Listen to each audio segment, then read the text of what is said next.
এটা আমি। আমার কপাল এতটাই খারাপ যে হোলির আগের দিন আমার জ্বর চলে আসে। কিছুক্ষণ পর উৎকর্ষ এসে আমাকে বলে, চ তোর জ্বর সব ঠিক করে দিচ্ছি।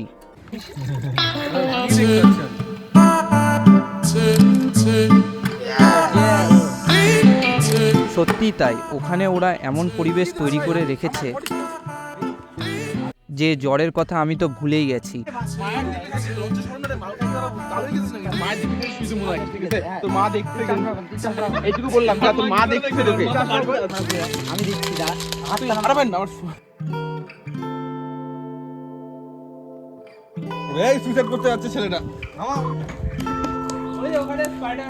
এই রকম একটা ভালো দিনে সবাই সবাইকে দেখে তারপর কি মজা করাটাই স্বাভাবিক।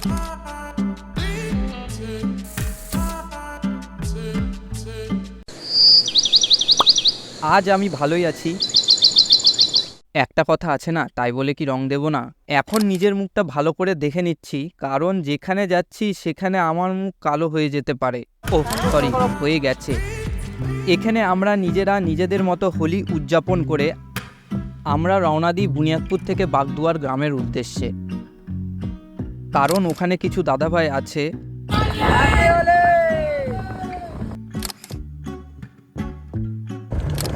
সেখানে গিয়ে আমরা কিছুটা সময় কাটাবো তাদের সাথে।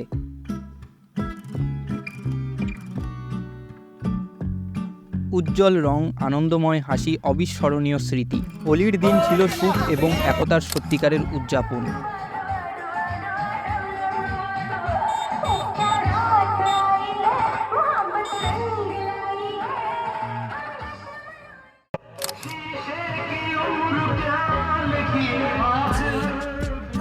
হোলির দিন ছিল রং, হাসি এবং ভাগ করা আনন্দের বিস্ফোরণ।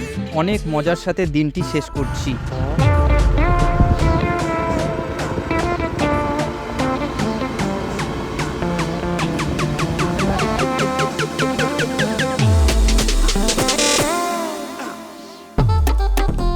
তাই বলে কি রং দেব না?